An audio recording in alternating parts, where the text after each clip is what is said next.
Ladies and gentlemen, welcome to Gen XP, leveling you up one topic at a time. As always, I am Henry here alongside... Hi, I'm Brett. That's Painamia. Today we have a very special guest. Marcus, say hi to the people. Hello, everybody. We are joined here with Marcus Epsilon of the Carnival Epsilon SIdeshow and a lot of other awesome things to come. We'll touch on that a little bit more later. But, Marcus, how you doing? Pretty good. How are you guys doing? I can't complain. It's been a little rainy the last few days. Rain's finally slowing down, so finally getting some stuff done. Finally getting back on this podcast. So, Yeah, 2 years, I think. a year and a half. But, you know, what is an upload schedule? You know, It happens. yeah, you know, who has a regular schedule anymore? I mean, I do. I get up, I eat, I go on the internet, poke Facebook, do things, come home, eat some more, and then go to sleep and repeat. That's a regular schedule, right? yeah. Yep. All right, Marcus has got me there. So, we are just going to jump right into the excitement. Marcus, why don't you just... There was a story you started to tell us. Just, let's get into this. Oh, okay. Yeah, well, let me at least give people a kind of an idea. Absolutely. So, a lot of people always think that the things we talk about in the show and everything that goes on, like, we're always exaggerating. And we like to bring up that it's not that we exaggerate, it's just we live very adventurous lives. We run between here and the other Epsilon headquarters, we run like 16-hour days pretty much every day. Mm-hmm. And then with that comes a lot of action, adventure, excitement, and just, when you have a zoo, things happen. And the story we were running into was actually one of the lovely dogs that we have in the team, not Cotterpin, but Phi has an entire collection of Pomeranians.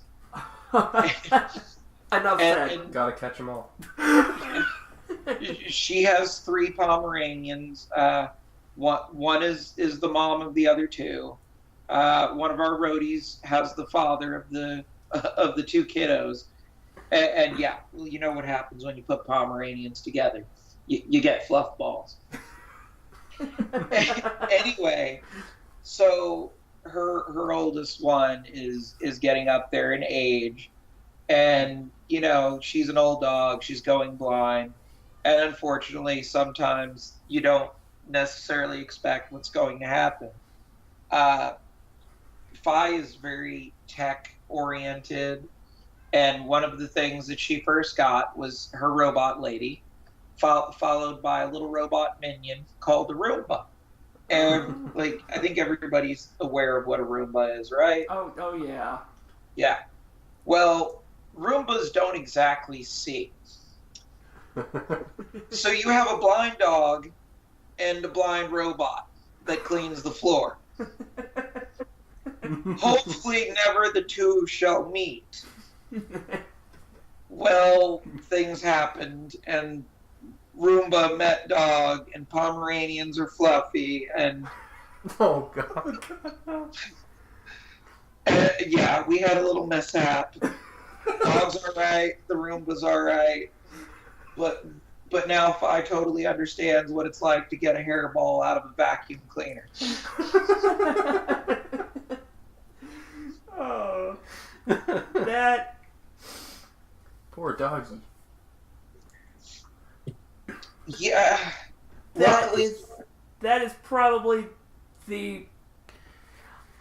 I don't want this to be taken the wrong way, but I feel like that is the most Epsilon thing you have ever told me. No, I literally, like I was saying before I went into the story, that is the way of the life of the Epsilons. Yeah. She's got the 3 dogs. We have, I posted a photo of them because a lot of people, they see Cotterpin, but they don't see Todd and Grayson are two cats. And it's like they are equally as well trained as Cotterpin.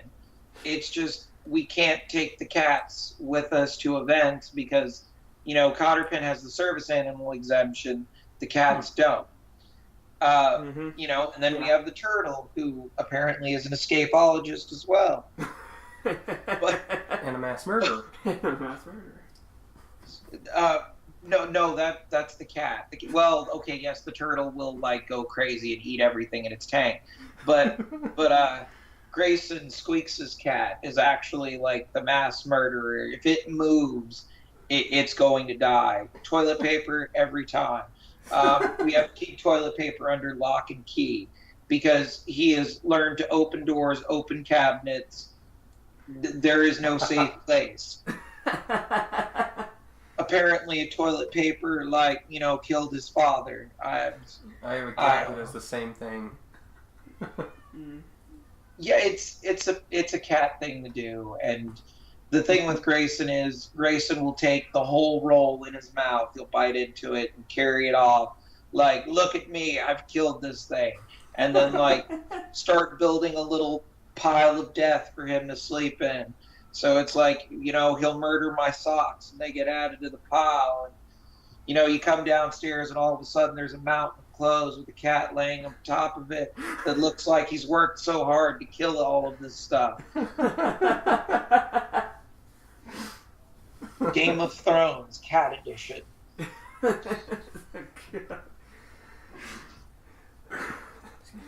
That is definitely the best way to kick off this episode. So let's rewind just a little bit.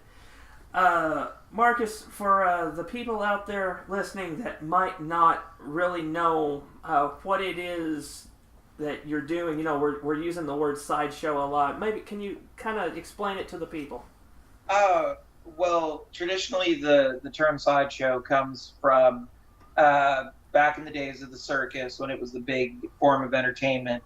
They'd have the acrobats, the elephants, and everything in the main show. And then usually outside of the big tent, there'd be smaller tents that had their own show going on, and they were just referred to as the sideshow. And that's where you get a lot of your, their versions of burlesque shows, anything that they didn't think that was sort of family-friendly of the time. And so as things progressed, you had your sword swallowers, your fire eaters, the fakirs. They were all there. And today, you've got people that specifically cater to that brand of entertainment. We do our fire show, and that's just all of us playing with fire and trying to not die. We've got, Fi, who is our resident professional, and, she does her form of fire juggling and everything. And it's I have my fire sword, do fire breathing, and a couple of different ways with a few different things that you should probably not try.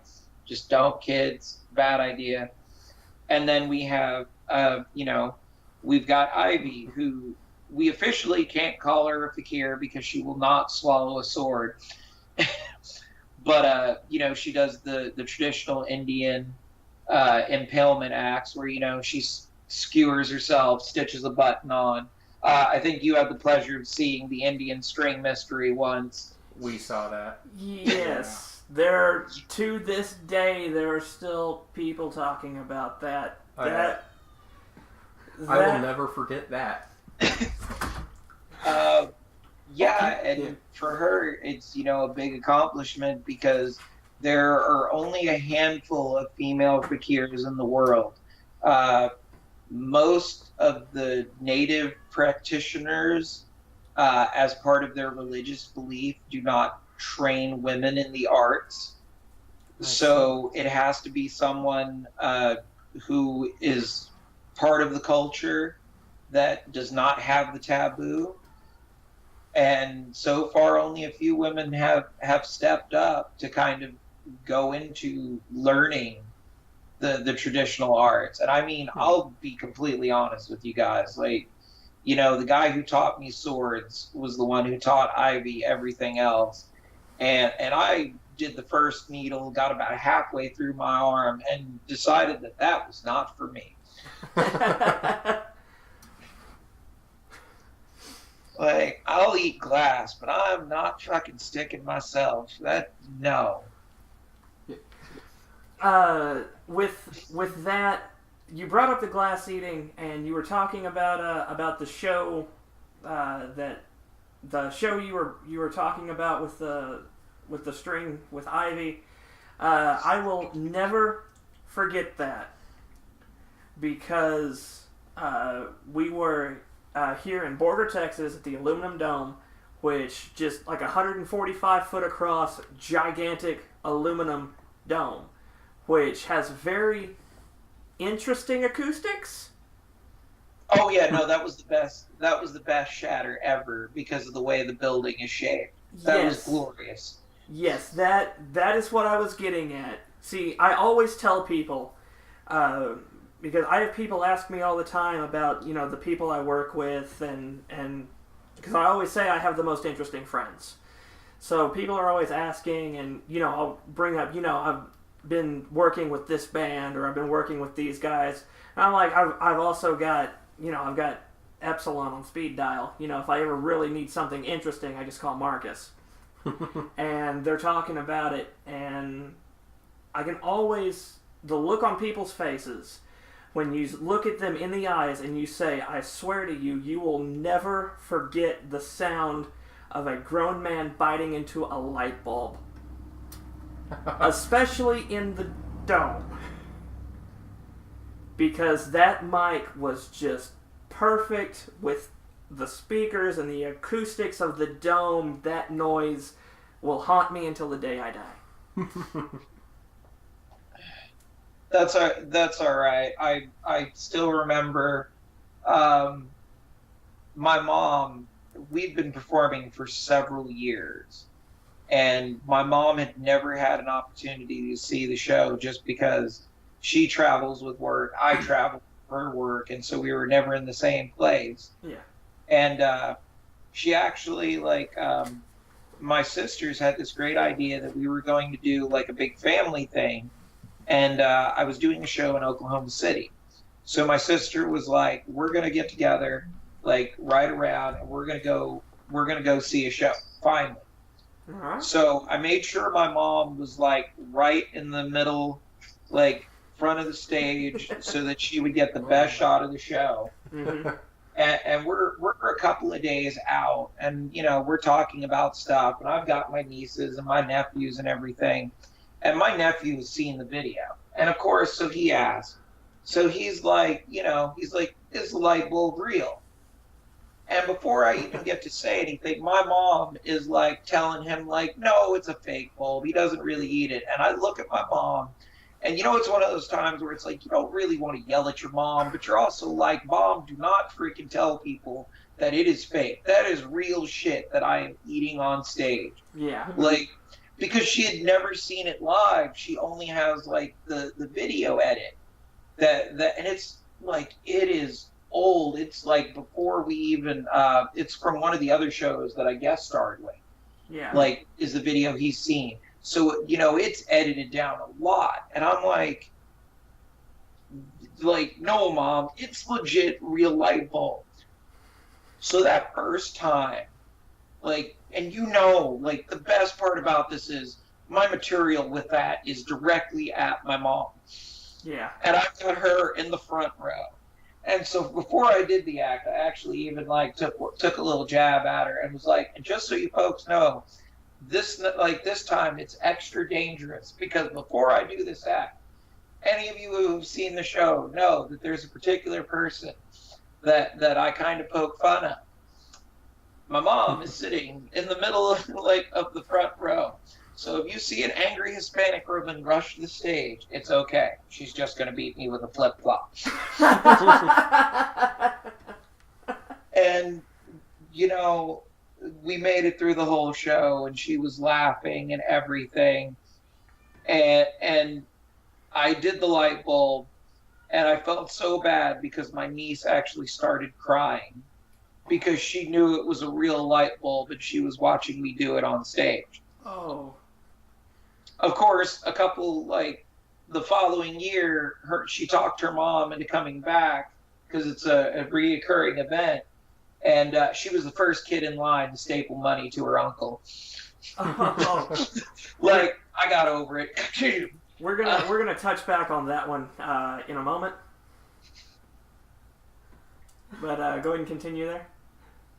No, that's pretty much it. It's just like, she ran up there, dollar in hand, and she just had it hit me with the staple gun, all fucking smiles and stuff.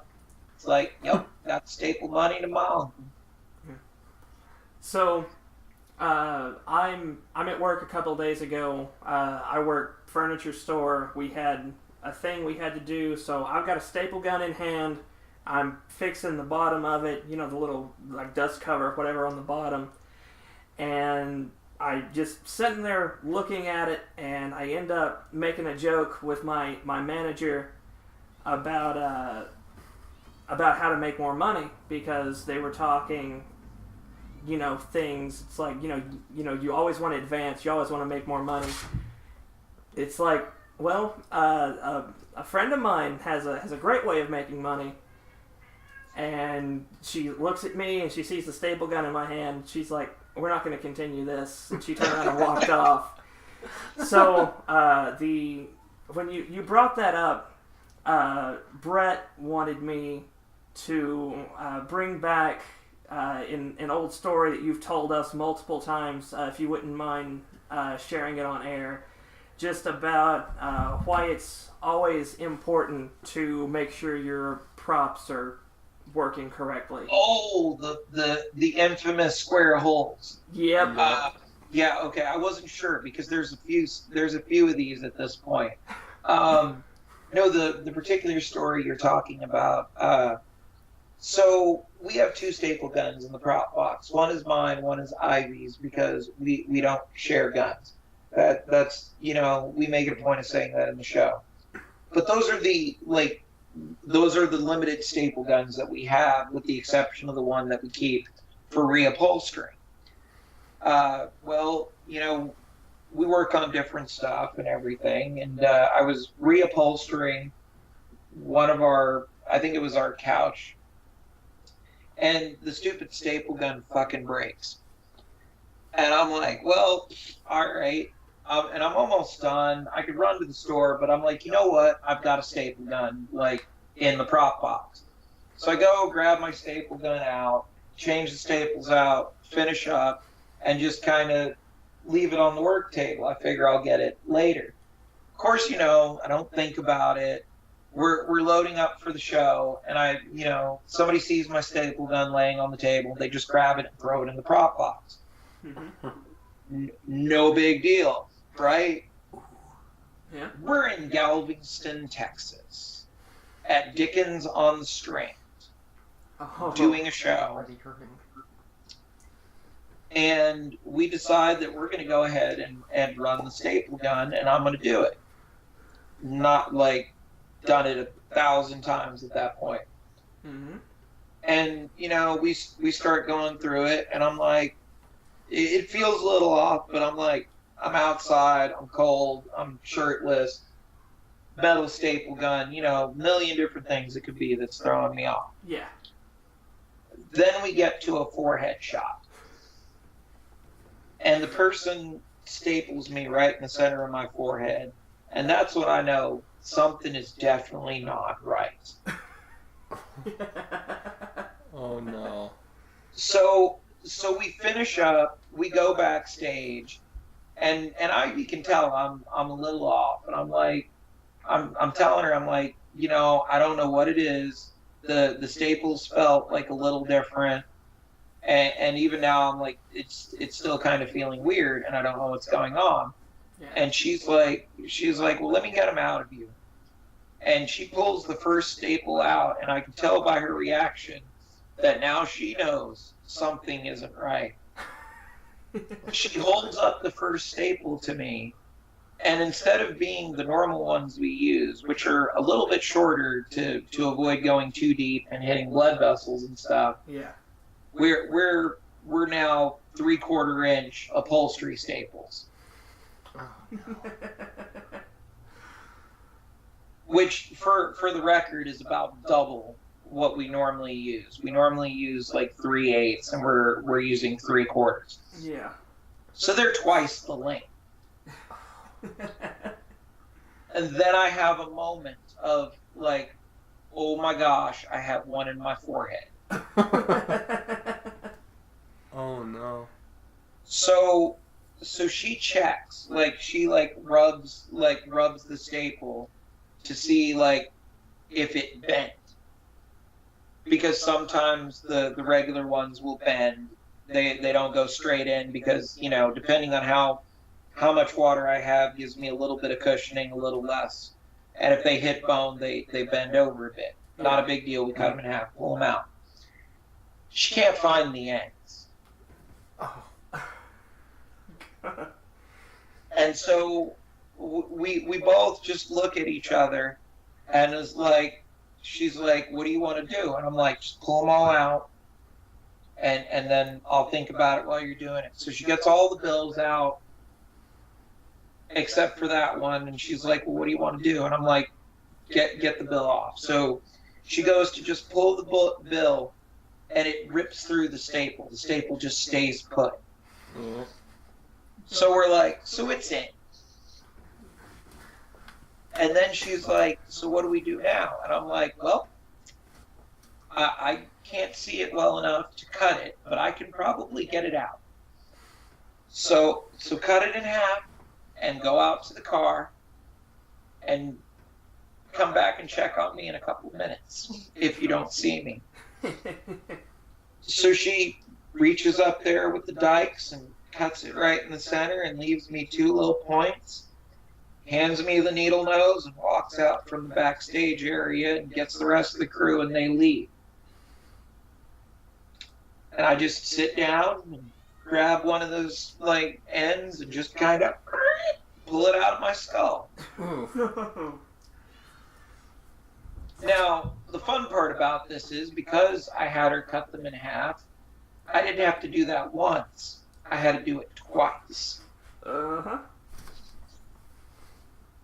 So we got it out. Luckily this was Sunday, last day of the event, last show. No major deal. We'll just get through the rest of the day, go home, and I'll get looked at. So I made an appointment, and it was Wednesday morning. I go to the doctor, tell him that, I need to get an x-ray because, I've had a head injury and I want to check. So they do the x-ray, and they put it in, and there are these 2 weird white spots, just a little offset of the center of my forehead. And he thinks it's a messed up x-ray. I look closely, and they're perfect squares from the square ends of the staple. Oh no. So yeah, upholstery staples in the forehead. Bad idea. I would just like to state for the record that going forward, we really need to set up face cam for this, because Brett was in the corner the entire time you were telling that, and he's heard the story 4 times. Oh, it still freaks me out. I mean, he's okay. Yeah, it's just I can't. Well, Oh, I don't like the idea. So, what were you gonna say, Marcus? Oh, I was going to say, it's not like I like the idea either. It's just one of those things of well, I now know that my forehead is, only so thick. Oh my god. But earlier you said something which I've heard you say so many times, which is, don't try this at home.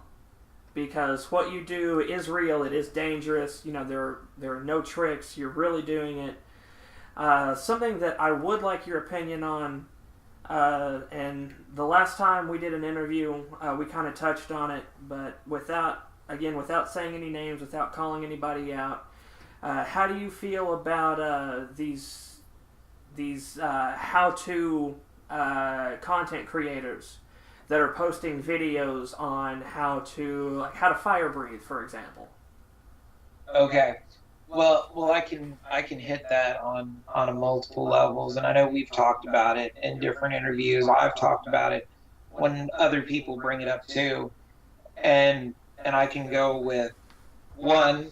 Don't believe everything you see on the internet. Of course. You know, there are videos of people getting diamonds out of like blocks of charcoal. That's the same channel I'm talking about. Continue. Yeah, I know. That's why we're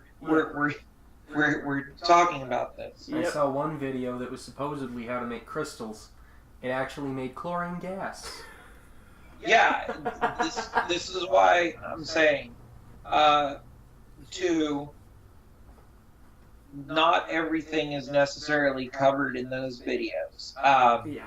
Even one of my students has gotten hurt. Like a guy who used to work with us doing shows, I had taught him fire breathing, and he's done it like since his injury.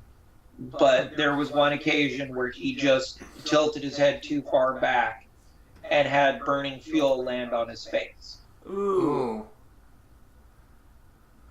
So In unison. that is, even the professionals like screw up sometimes, which is something I say in the show. Oh yeah, absolutely.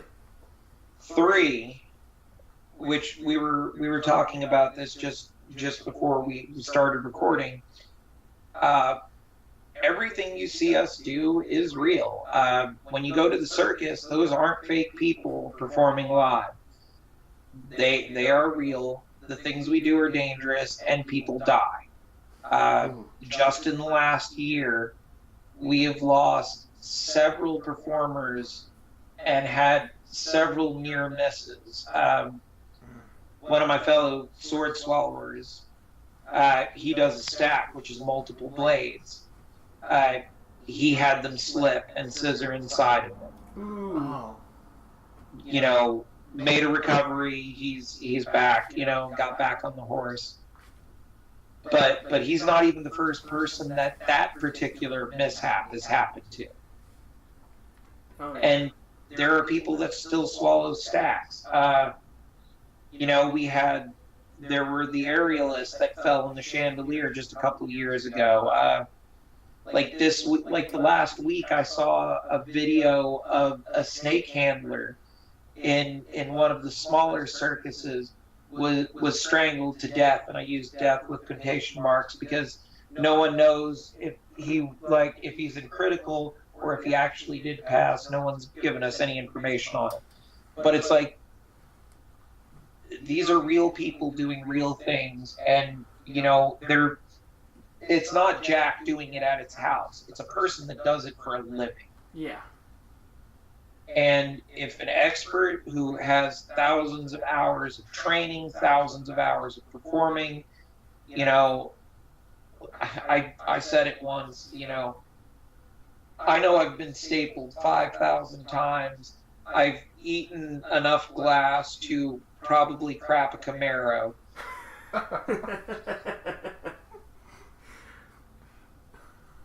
Ivy stuck herself with needles. The amount of fire we've blown, the time Scuffy has been thrown around, you know, literally we have thousands of shows behind us. Oh yeah. Mm-hmm. And things go wrong. You know, and it's not, sometimes it's the smallest things of equipment fails, not prepping. Even the guy who taught me glass eating torched his hand like 2 years ago just because he forgot basic like practices, stuff that somebody might not remember to teach on the internet, because they're not teaching you the basics of handling fire. They're teaching you the breathing. They're not going to waste like an additional 10 minutes of going over safety protocols, the things you need, you know? Oh yeah. I mean, if they were responsible, I guess they would. If they were responsible, they wouldn't put it out there. That's yeah. what I was gonna say. Because for a lot of these people, it's alright, we're hitting kind of a low point. You know, what can we do that's gonna get views? It's like, oh, well, I've got 5 gallons of coffee creamer. Let me see if I can make a fireball with it. Christ. It's with the way YouTube and everything is, it's all what's gonna get me the most views. Not how can I do this safely or how can I do this half the time. Mm-hmm. It's what can I do in a short amount of time that's going to make the most people click play.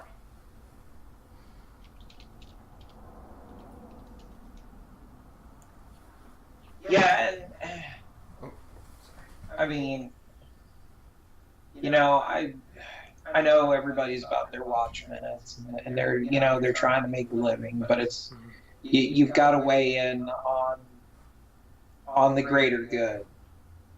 Like I've been really strict about. I've got nieces and nephews. A couple have performed in the show. Like I don't know that she performed when we were out there at any point with you, but we've had Scarlett do shows with us. Emma has done shows with us. Yeah, I think the last time.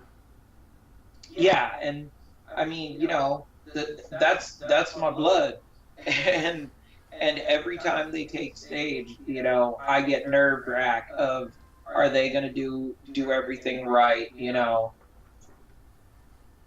I can't.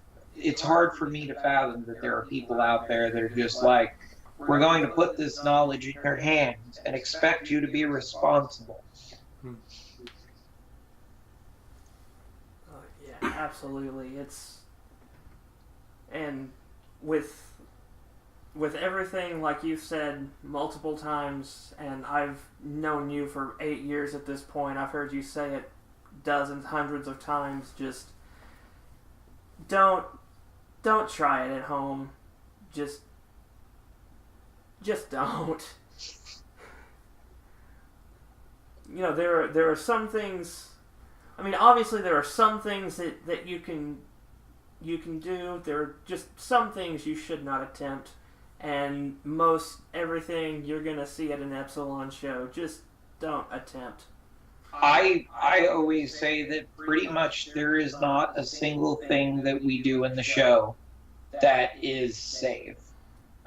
We used to do an act that we teach people an act, and we stopped doing it after you started seeing a lot more of the YouTube videos and stuff. We stopped it as a general rule. Yeah. And it was just a safe little magic trick that we used to do in the show.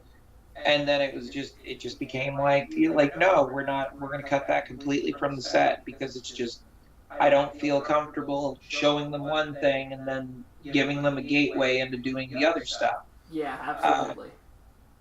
And it's like, I'll use a great example because I got sick from it, from my own bad experiences.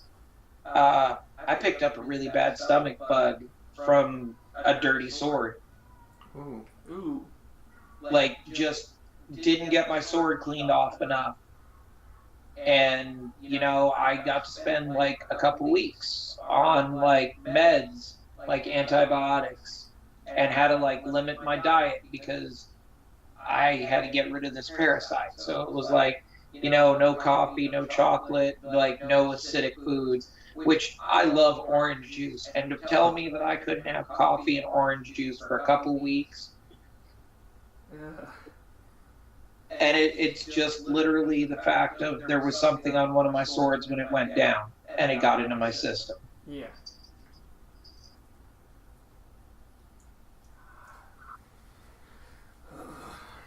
So many things. Feel free to ask. I'm very open about talking about things. And if you get uncomfortable, just go, Marcus, no. Okay. I have to. This is probably my favorite story to tell, but I've got to get this on mic since you brought that up. So I have a very important person to me, one of my oldest friends, one of my closest friends, my assistant. I'm not going to say the name because I don't want her to kill me, but the first year we did Border Comic Con, I'm doing the whole thing. I'm going around to everyone saying, hey, this is my assistant. If you need anything, if you can't find me, go find her and she'll help you. Everything was going great until I walked up to Marcus. I walked up to Marcus. I was like, hey, this is my assistant. If you need anything, go find, if you can't find me, go find her. She'll help you out. Marcus was just like, awesome. I need a Walmart run. And she heard Walmart and her ears perked up because that's like her second home. She's like, all right, what do you need? And Marcus looks at her. He's like, I need 2 of the longest cucumbers you can find. I remember you turning and asking Squeaks red or green. And then saying you need a tube of JB Weld. Then she looked at me and was like, what's all that stuff for? I looked at her and I said, trust me, you don't want to know. So, I think there was some more banter back and forth, and she just keeps giving me these looks. And Marcus looks at me and just says, you didn't warn her, did you?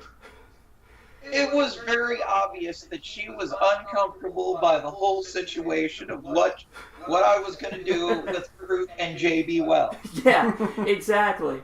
So she just looks over at me and she's like, no, he didn't warn me at all.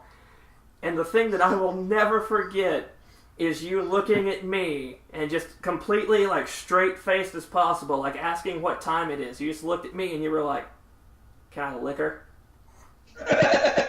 She takes the biggest step back. She just says, I might punch you. And without missing a beat, Marcus looks at her, takes a step towards her, looks her dead in the eyes, and just says, and I might like it. To this day, every time I say the name Marcus, she's like, I will not do that show. A few years ago, when we had Nice Peter and Epic Lloyd coming out, the epic rap battles of history, at the time, the 6th most subscribed channel in YouTube history, she is losing her shit over these guys coming out. And I'm talking to her one day, and I said, yeah, and I'm talking to Marcus about coming out and opening, and she looks at me and she goes, if he comes out to open for them, I will not go to that show. I'm like, you would miss out on the epic rap battles of history. She's like, yes, I will not. So now that we're talking about bringing the con back and doing other shows, she said, I'm there. I'll help you out any way I can. I'm like, but I do not work with Marcus. I'm like, don't worry, I'll handle Marcus. Don't worry. Marcus is a very good guy. She should learn to. She should talk to him. It's all in good fun. Isn't that right? You are, Marcus. Man, I'll be honest. Like Ivy has said, I could piss off Gandhi, and there are times where it's just like, I think if I had actually told her what we were doing, I don't think I would have gotten a better response anyway. Like, as I like to point out, there are 2 acts that have been banned from performing in Texas: us and Ozzy Osbourne. So we're definitely a unique brand of entertainment. With her, it was like, I'm horsing around, and I figured Henry would be able to calm her down, but I think it was just the whole thing of I just don't, you're on stage, you've got it going, and it's like you get the hecklers and everything, and it was just like, all right, young lady, you're Henry. I kind of figured she'd be a little bit thicker skinned, because Lord knows that is probably not the worst thing she's ever been asked. But like, I'm just saying, it's like I know how bands are. Like, you know, there are the bands where it's like, do you need anything? Yeah, a half an ounce of hash, like 3 hookers, and a bottle of Jack. You know, it's in a rider. That brings up another story, but continue. I like how we were rolling like other stories. Which story? Because there's a lot. All right. Well, I actually don't know if I've ever told you this story, and I've definitely never said it on mic. Oh my. So the fun part is I don't know if you remember or not, but when we did the first year of the con, we had 2 bands come out that were going on tour with us for about 3 weeks. Yeah, I remember. So we are getting ready to go out on tour. I've got my band with me with my vocalist, and so we start off. We're in Pampa, Texas for 2 days. We're doing rehearsals the first day, show the second. We drive down to Lubbock for day 2. We're in Amarillo at the it was the Yellow City Bomb Shelter at the time. And it's a Christian tour, but we're playing clubs for the first few dates because that's the only venues in the Texas Panhandle, apparently. So we are sitting outside this club, and one of our headliners, again, Christian act, is walking from the venue to their RV to get ready for the show, and this guy comes up on crutches. He's only got one leg. So he goes up to these 2 guys. He sees these 2 guys walking out of a bar. He goes up to them. He's like, "Hey man, can I talk to you guys for a second?" And they're like, "Yeah, sure. What's going on?" "Thank you, cat." I'd like to apologize for the meowing and the random noises. My cat feels like we're all dying, apparently. The meowing may not be making it to the microphone, but that certainly did. No, the meowing, it's being picked up. I'm going to have to try to do some editing. But, yeah, this guy goes up, so he just sees these 2 guys walking out of a bar. He doesn't know it's a Christian band. And he's like, "Hey, can I talk to you for a second?" They're like, "Yeah, sure. What's going on, man?" He's like, "You guys want to buy some Coke?" and they're like, no thank you, but do you mind if we pray with you real quick?" And the guy was like, "Yeah, sure, I'd love that." So they pray with him, and the guy was like, "Hey man, thanks for that." He's like, "You guys have a good day."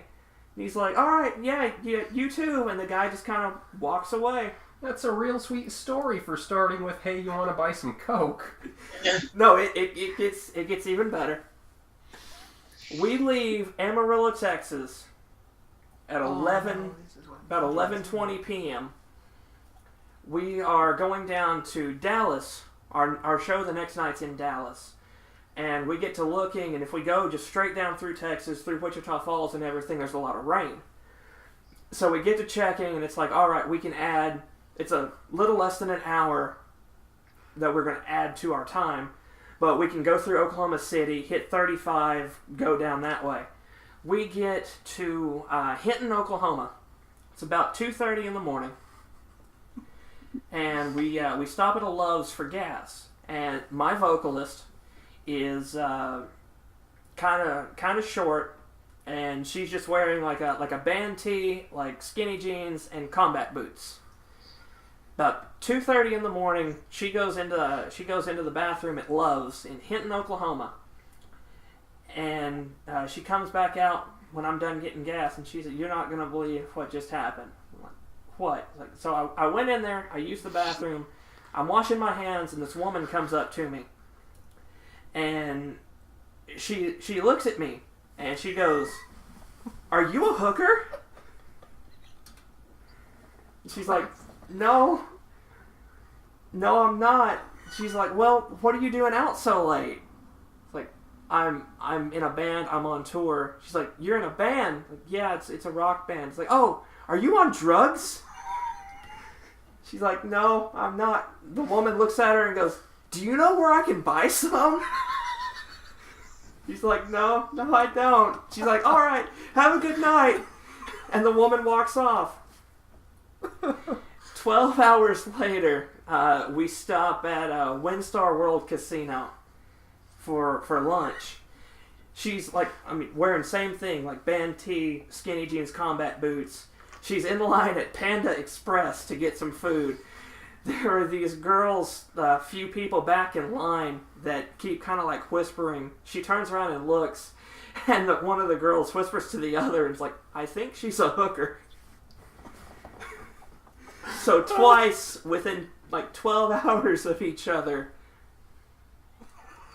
I think that's the best one that's kind of been around like personally, but still the whole thing with you and my assistant is still my absolute favorite, like, on the road show story of all time. I hope I didn't scar her for life. Like, seriously, I hope she's able to get over it. Or if I need to apologize, I mean, I did not think that it would be a life altering experience for her. I realized I was just trying to gauge her comfort level, and apparently, like strange sideshow guy licking me. That's too much. I realized there was an element of the story that I think we missed. What? Cotter. Oh, yes! I completely forgot about that because when I first introduced her to you, you were like, great, you can help us out with the star of our show. It's like, don't worry, you just got to clean up after him, and he likes his butt scratched every now and then.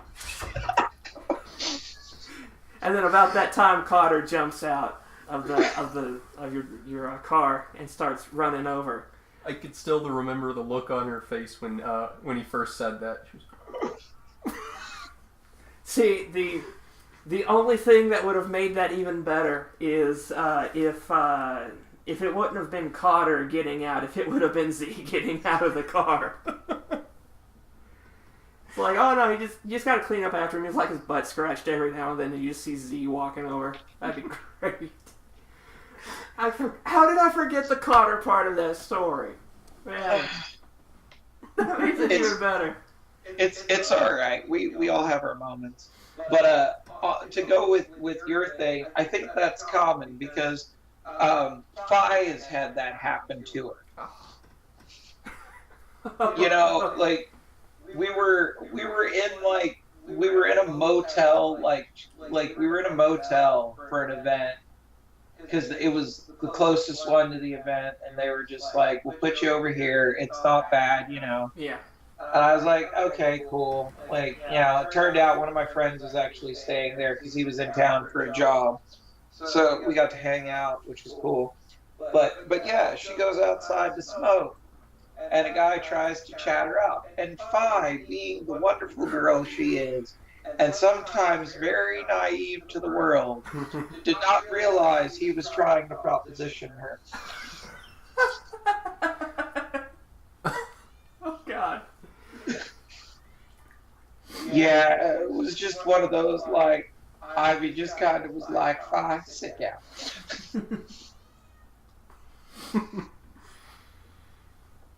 Oh, God. Oh. And that's not even the Fi walking into a bar story. Oh. Continue. So, Fi walks into a bar. It goes, dong. Oh my God. Damn it, Marcus. It wouldn't be so funny if it wasn't true.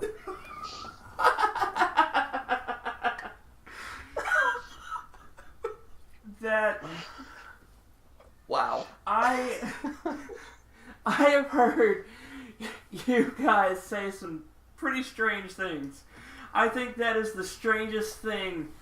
That's the strangest thing one of you guys has said that I've laughed so hard about. as the first time. I think the only time I've laughed harder at something that was kind of like that was the first time I remember seeing Ivy do her blockhead with the kind of Star Wars pun. Oh, yeah. That, I mean, I should have seen that coming. She walks into a bar and goes, "Oh." I should have seen that coming. But true story, because we love, like, everyone knows Fi is, if you see the show, Fi is our, like I said earlier, she's our fire eater.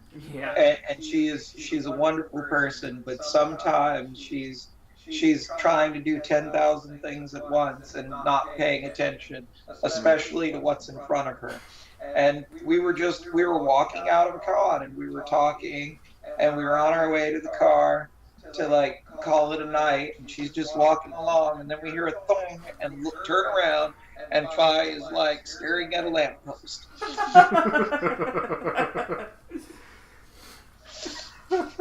But yeah, Gotta admit, I've done that. Yep, I think we all have.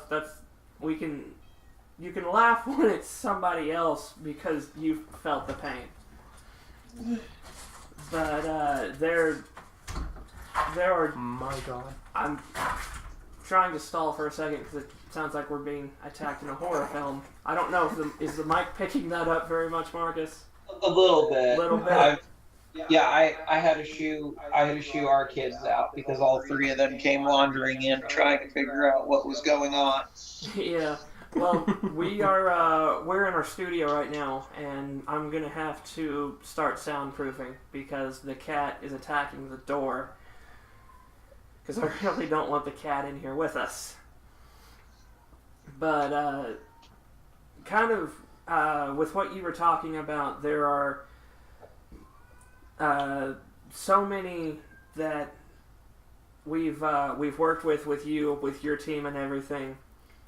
I think, and I know I've said this before, but I think my absolute favorite thing that you have ever personally said to me was when I first called you about 4 years ago, 4.5, 5, when we were getting ready to do the first year of the con, when I called you about bringing you out. I remember I gave you some details, and you're like, "Awesome, get back to me tomorrow, give me a call, it'll either be me or the mime that answers the phone." Because I remember having to stop for a second, thinking, wait, the mime is going to answer the phone. I had to stop for just a second and think, oh, all right, yeah, it's Squeaks. She's just not a very good mime. It just, at the time, that was back before we started doing things kind of regularly with each other, and just the little things like that still kind of confused me. But now you say something, it's like, all right, that's just Marcus. Well, and it's, that's a lot of times that's how, she used to wear the mime makeup in every show, and that was how we lovingly referred to her. Yeah. Like, has anybody seen the mime? No, I haven't seen Squeaks in a bit. And she even does puns at herself, because it's like, she's Lily, like, she does her RFE stuff. She does is like her alternate ego, the veterinarian, and she's Lily, and it's like, the other day she had us cracking up because we made a comment about mime. She's like, "Oh, I don't study those," and we all laugh because it's like, it's Squeaks. Like, what do I know about mimes? Oh. But yeah, like I said, it's to the point now. I mean, if you would have came up to me, 8 years ago when we had first started doing shows together and everything, you would have, half of the stuff. Back then, maybe I would have been slightly concerned, but now it's just another day working with you. So kind of what I'm hoping for moving forward is with the people that I am working with that are kind of anti-Marcus. I'm hoping that they'll kind of realize that, oh no, that's, there's no danger. It's just, it's just Marcus being Marcus. There's no danger.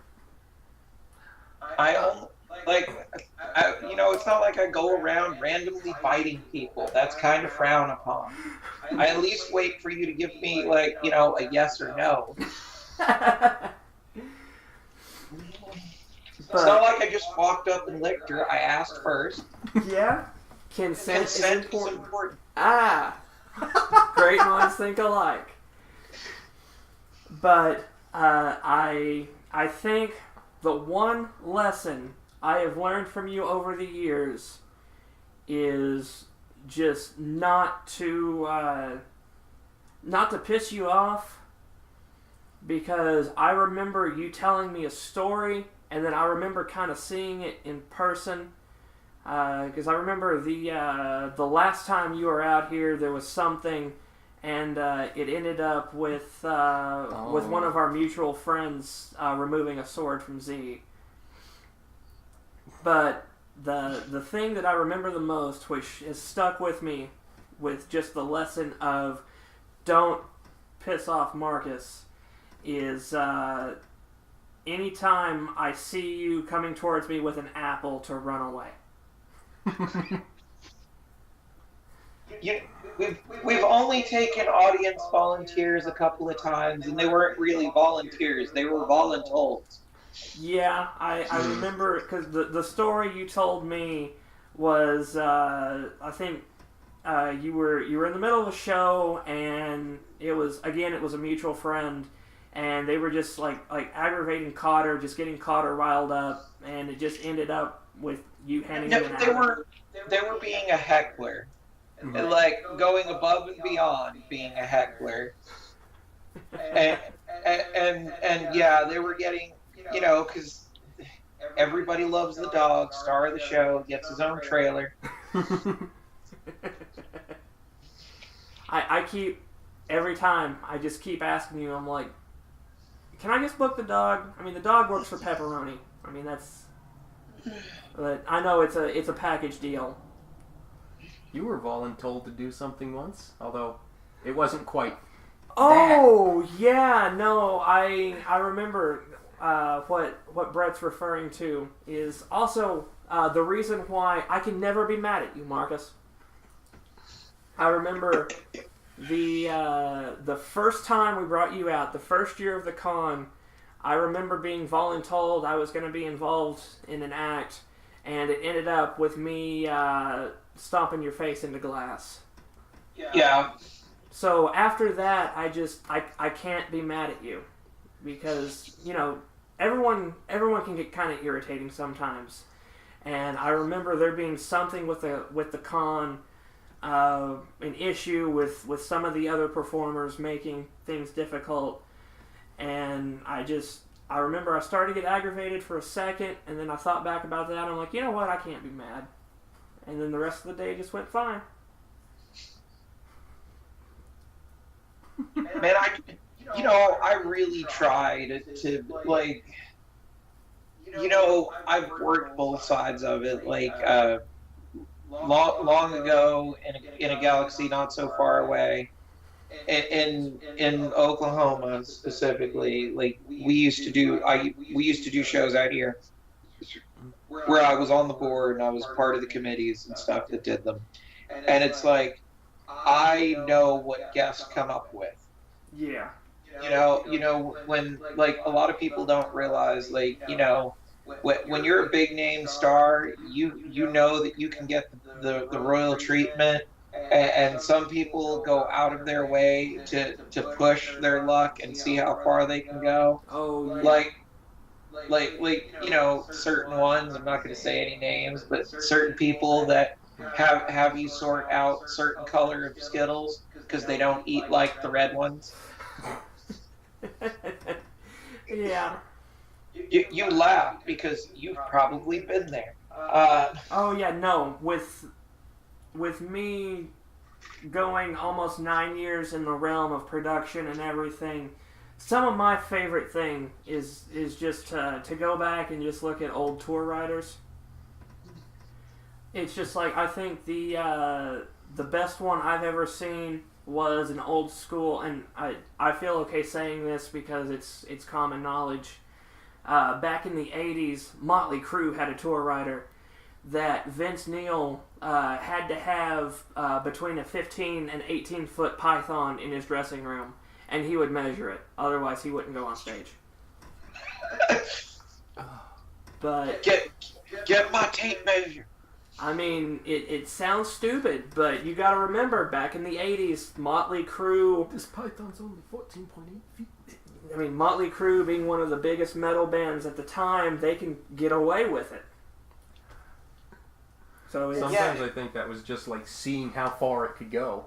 Oh yeah, no, and I mean, well, and I like to say that we try to not be difficult because we know you guys are working hard and everything, and it's like we always feel like great when conventions and events and stuff like go out of their way. Like we've had events where they've literally been like, they've given us a staff member for Cotter Pen, like just literally like if he needs food, water taken out, anything, we will take care of that for you so that you guys can do your panels and do your shows and everything. And it's like, well, thank you. And it's like, but yeah, you're not gonna get him away from Ivy. Sorry, it's,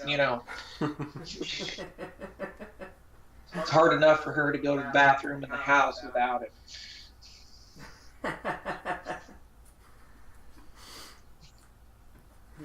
But yeah, just with everything, if anyone out there, if you're on either side of it, if you're a performer or if you're on the board for something, just try to be as reasonable as possible. I've got a guy that I work with. It's the guy that got me into doing sound, got me into doing production. Every time I call him up to do a show, he tells me I'm not going on stage without my pyramid Rubik's Cube. Every time he shows up, he looks at me, he says, "Where the hell is my pyramid Rubik's Cube?" And I just tell him, "Man, shut up and go get ready. You're lucky your ass is even here." He's like, "Alright." But yeah, just don't be the person that, I will only eat primary colored fruits or whatever. Just don't be that stupid. Be kind to people. I only eat the finest 40-watt light bulbs, thank you. Yeah, no great value from Marcus. He only takes General Electric. I'm sorry, all we could find were these LED bulbs. Man, I'll go wine glasses before I go to LED. That makes sense, since they're mostly plastic. Yeah, that extra oil base helps them slide better, but it's just not as crunchy. For those of you out there that have never seen this act live, I think my favorite thing is the sound in a perfect room, just the sound of it. But just the way you started off when you're proving to people that it's real because you plug it in and you turn it on. I remember the joke you always make. It's like it's the only time you get a warm meal. That gets me every time.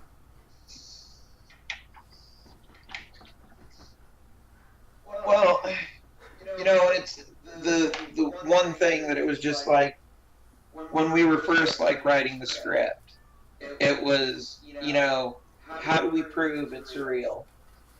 And I was like, well, we got to do the light up. Yeah.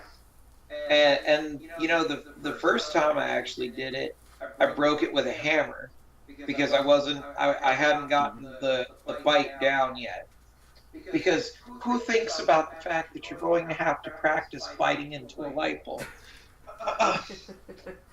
That's never been on my practice list. Yeah. was right there, learn bass guitar, practice Mandarin, like masturbating light bulbs.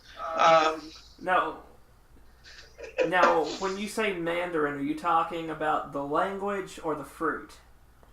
Um, a little bit of both. Like one of the things that it's a personal thing. Um, like English not being my first language anyway. I try to learn a little bit in every language. My Muggle job, I work with a lot of Hmong and Burmese because oddly enough, Oklahoma has a huge population of them here that are, they've been displaced from their native land. And so, like, I've kind of learned a little bit of that just to help things along. And it's always good to practice new skills. Like right now, I'm learning to write left-handed. Oh wow, nice. It's the small things that can help. Well, and if you keep your mind like occupied, like a lot of times it helps. Keeps, at least for me, it keeps me like focused. Like a lot of times when you see if people follow me on Facebook, they see the model building and miniature painting and everything like that. That's me trying to get, like, when my mind has gone off rail and there are 25 things going on and I just need to take a moment and focus. That's where that stuff comes from. Is I need to just have a moment and get myself recentered. And since I can't travel with all my stuff, it's like anything that I can do to help that, I do. So it's, brain teasers, Sudoku, math problems. Ivy and I have had like discussions, like trying to figure out the aerodynamics and the volume of like wedges of cheese.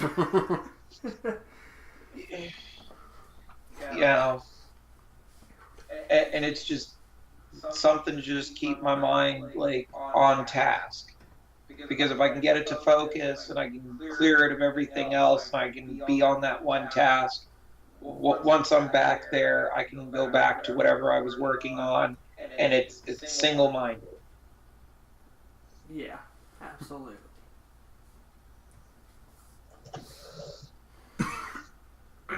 Excuse me.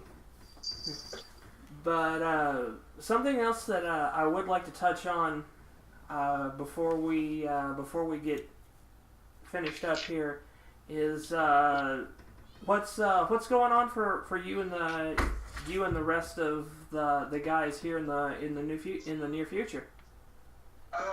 Well, really, in the kind of the current thing, which I kind of touched on a little bit, so it figures you want to carry it on. We're doing a lot more of our art stuff. Like, I know everybody sees us as performers if you see the show, but folks that follow our personal pages probably know that, like, we're not just, one trick ponies. The entire team is artisans, like, and crafters. It's like, I do woodworking and metalwork. Of course, the 3D stuff, like, if you see me like my models that I do for 3D printing. Cool. So we do that, and then like Ivy and Squeaks are both very talented artists. Ivy is a surrealist painter. Squeaks is, she does a lot of different things. Like, she does leather work, and her big thing right now is she's drawing. Specifically, she has like her little back alley gang, which we haven't given a name to yet, but people have seemed to be eating up. And a lot of people have asked us about that stuff because it's like people want prints of Ivy's like paintings. They want whatever they can get of Squeaks' stuff. A few folks have hit us up about getting tattoo work and things like that, and we've done that, and we've talked about it and wanted to expand into that neighborhood of like helping bring the art to the people. And so we've been working on that. last year we did a thing with one of the subscription boxes, Steam Chest, and we did specifically the Epsilon box, where it was everything that you got came directly from our shop. Nice. So it was like, yeah, so you got patches and T-shirts, which were only available in that box. They were exclusive in-house items. There was a 28 millimeter scale miniature of me and Squeaks that you got, that we actually designed, we created, we cast, we molded, and we produced. So it was a full garage kit that I made. Nice. I hate that I missed out on that. Well, yeah, there were a few people that, like, we posted about it, and there were still folks that didn't get an opportunity to get it, and it's like, well, they're a limited edition. Like, I have one, and it's actually supposed to go to my mother. Like, I just need to finish painting it. But but we wanted to focus on that because people seem to like that stuff, and we try to give our fans what they like. So we've been working on getting equipment to do that, and of course, I know it as much as it isn't that fresh, it still greatly affected us. A couple of years ago, we had the break-in when we first were starting to get stuff set up in the new headquarters. Someone broke in and got a good chunk of our equipment. And unfortunately, that was a lot of our production equipment. It was show equipment, my tools and everything. And that created a huge setback for us, because then it became, okay, what can we live without? What can we replace? And then when we've been trying to get new equipment, we've been having issues with that, just because there's only so much to go around. So we're trying to work out ways to get people what they want and still be able to manage to do it in a reasonable fashion.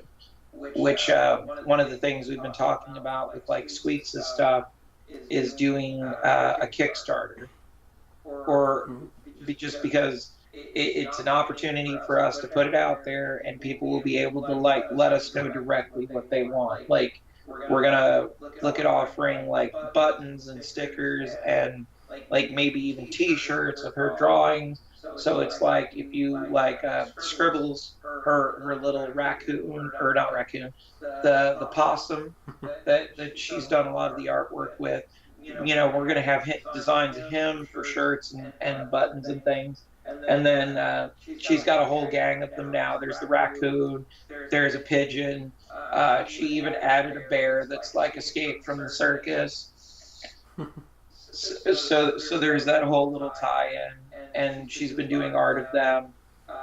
And with that, like, we've already kind of put it out there with, like, interviews and stuff, and we've gotten some feedback that people would like to also maybe be able to get some of her other works. Nice. So we're gonna look at, like, doing shirts on her page. Like, she has an art page. If you guys haven't found it, I'll give you the link, Henry, and we can get it up there for him.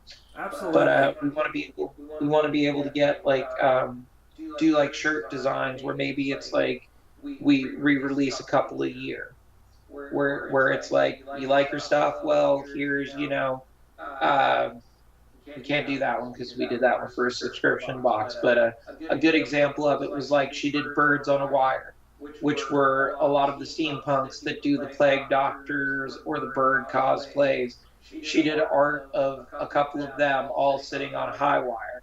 So you have, like, her and the Emperor from the Red Fork Empire, Jesse from Sonya Tyborn Betterly, but also J.A. Fantasy Works, amazing leather worker. She has a bird character. She's on there. Tony Gage, who is the Necrofessor, he's one of the other ones that was on the shirt. I think there was one more, and I just can't remember who it was right now. But it was a huge tie-in with the steampunk community, and it was a great item we did. And we just want to kind of get back into doing that. Nice. Definitely. Anytime you get any links, please send them my way. I'll make sure and post them, and they'll be dropped down in the description of this video. Oh yeah, like I said, I'll put it up there. We've got right now we have a Facebook for her art. Ivy stuff we've kind of been trying to figure out what we wanted to do with it. There was talk, since the main ones that do stuff for the show's art are the three of us, and just doing like a dedicated Epsilon art page. And then of course, we talk about that, and then you get Phi and Z, who are both artists in their own right. Like, a lot of people don't know, but Phi does like 3D modeling as well, and Z is a leather worker and does woodworking. And of course, for those who completely missed it, Phi does woodworking as well, and she jumps right into big, ridiculous projects. And she went viral with her wedding gift for Squeaks.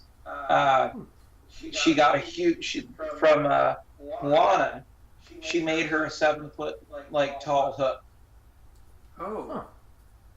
And it's hand carved out of wood, like she built it, and it's this giant thing. And it went viral, and we were all kind of like, we had people like hitting us up on our pages being like, is that Squeaks? Well, because she's in, like, when she got it, she was in, like, the photos she took with it, it's like she's in regular clothes with like no makeup on, wearing her glasses, and it's like, even we were kind of like, how is this going viral?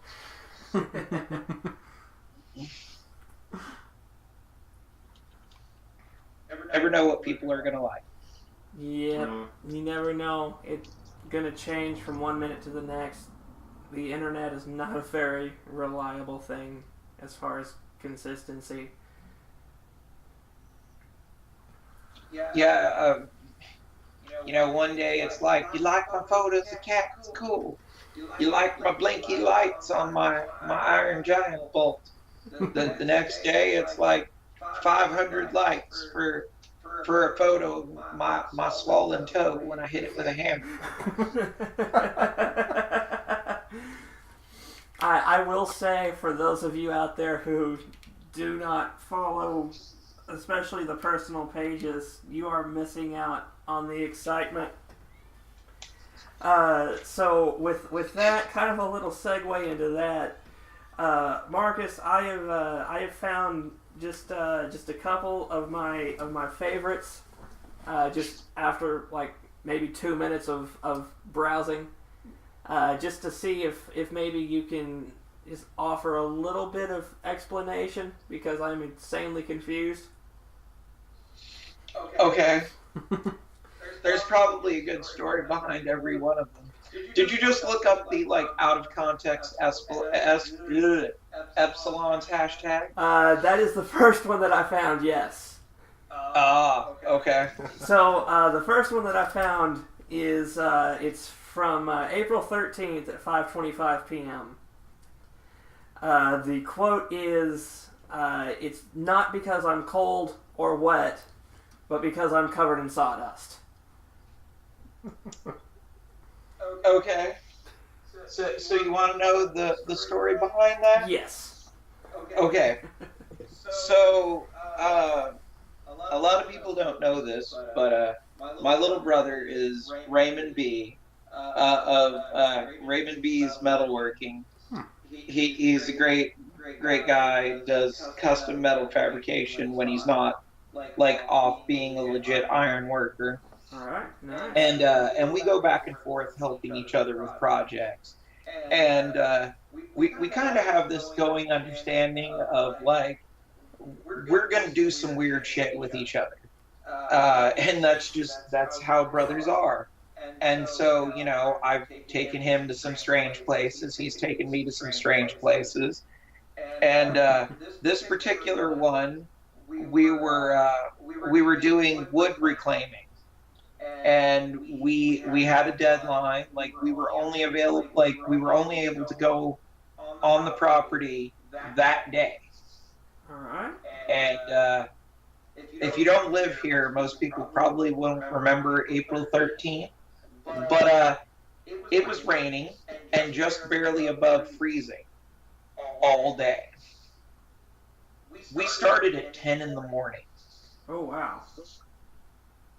And so we were out cutting boards in the wet rain and the cold for, at that point, 6.5 hours. We had already burned up one saw. We were working on burning up the second saw, and we were just about done. And we were both kind of getting irritated with each other because we were cold, we were wet, and I was just like, man, we're almost done. We just hang in there with me, man. And he's like, you know what really makes me mad? It's not because I'm cold. It's not because I'm wet. It's because I'm covered in freaking sawdust.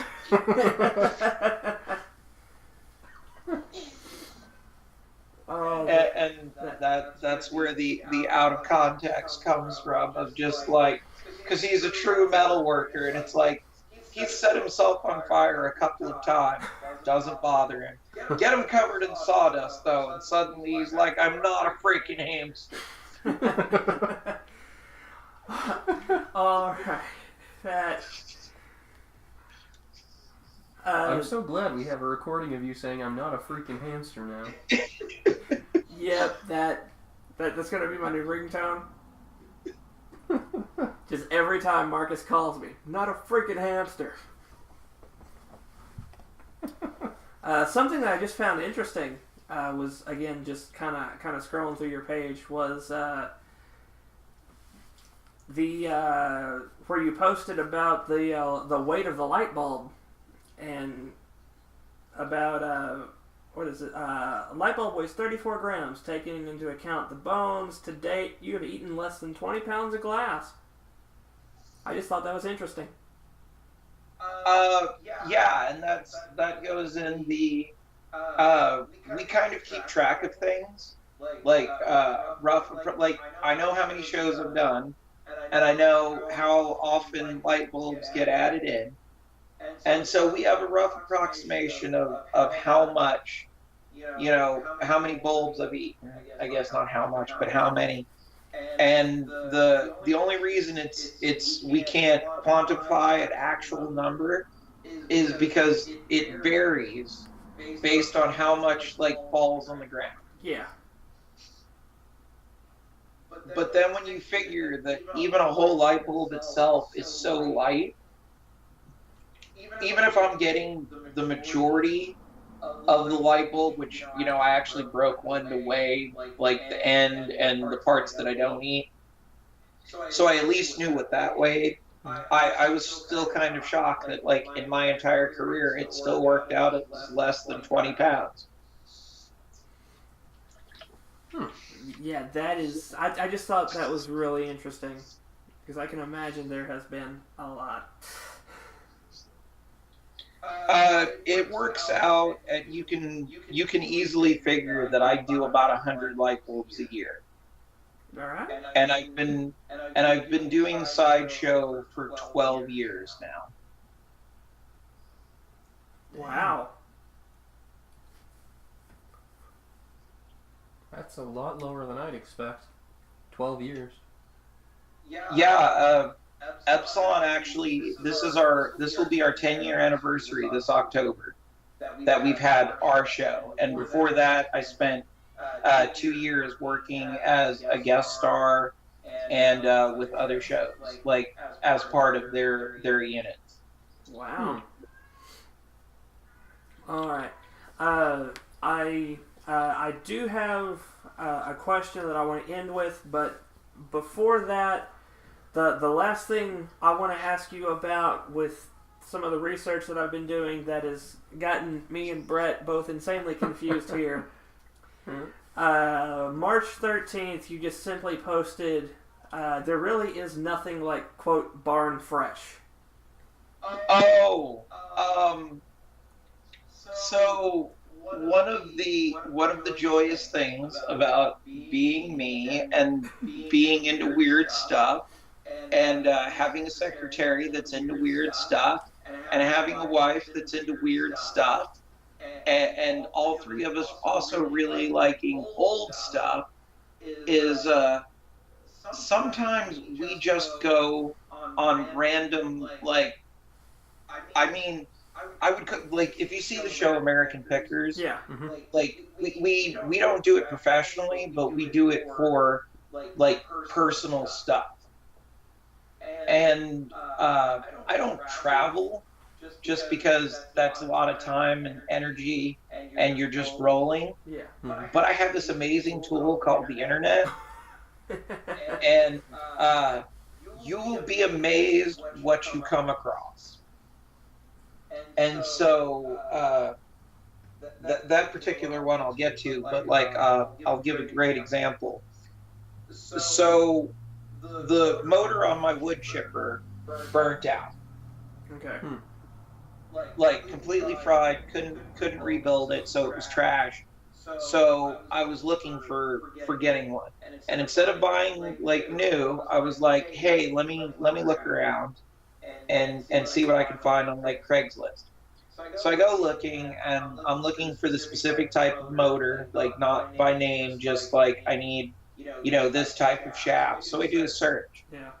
and this one post comes up, and I start reading through it, and it's basically a guy has bought property that has a bunch of buildings on it, and he's just trying to get rid of stuff. And he's like, I see what I'm looking for is highlighted in the post. But I'm like reading through it, and he's just like, I really don't know what's out there. I've got this and this and this other thing. And so I'm like, well, I'm interested in the motors, so I'm going to go buy those. And I call the guy up, and we set it up. And he's like, well, you into anything else? And I'm like, yeah, I kind of into a bunch of different stuff. And he's like, well, come on out here, since you're getting the motors, like, we can look around, I'll cut you some deal if there's anything else you want. It's like, cool. So we go out there, and this is like, let me just say, this is truly the middle of nowhere, Oklahoma. Squeaks is with me, we're in Durango, and we pass by a 2-story school bus. Like a school bus that has had a second story added to the outside of it, Oh, nice. and it's parked like an RV, like just permanent mobile home. Nice. And I'm like, we are in nowhere, Oklahoma, and we're still not at the guy's house. Like, I drive 2 miles down the road, and there is nothing out here. And I call the guy because I'm not even sure. And he's like, oh, you're still about a mile down the road. So we keep going. Absolutely nothing.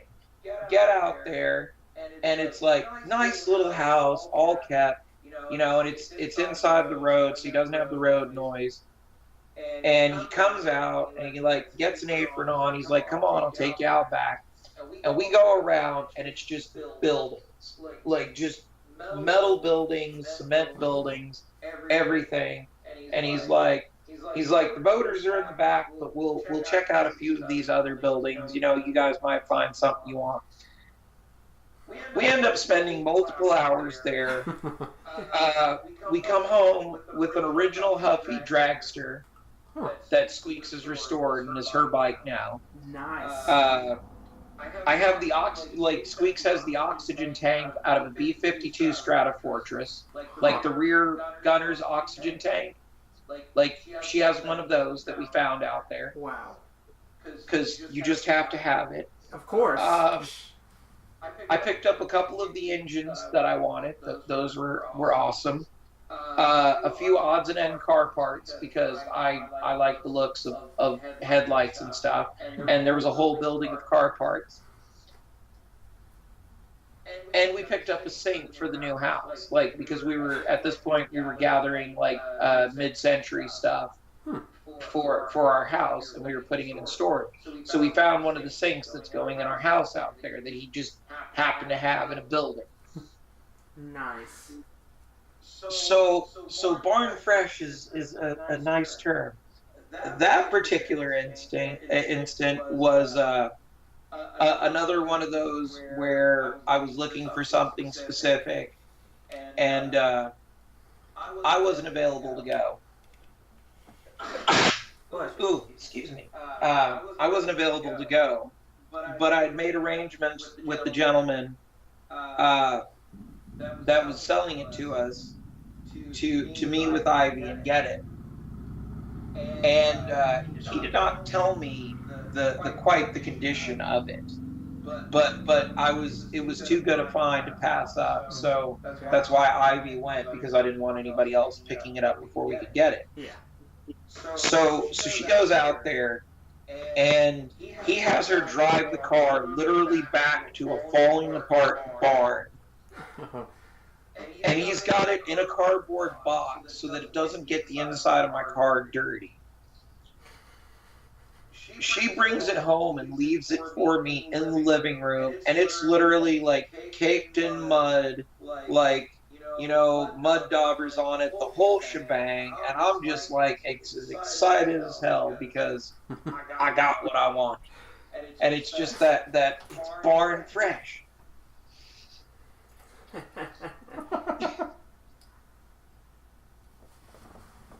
All right. The last thing that I wanted to touch on is with the work that I've done over the last few years with you and then with some other performers. Obviously,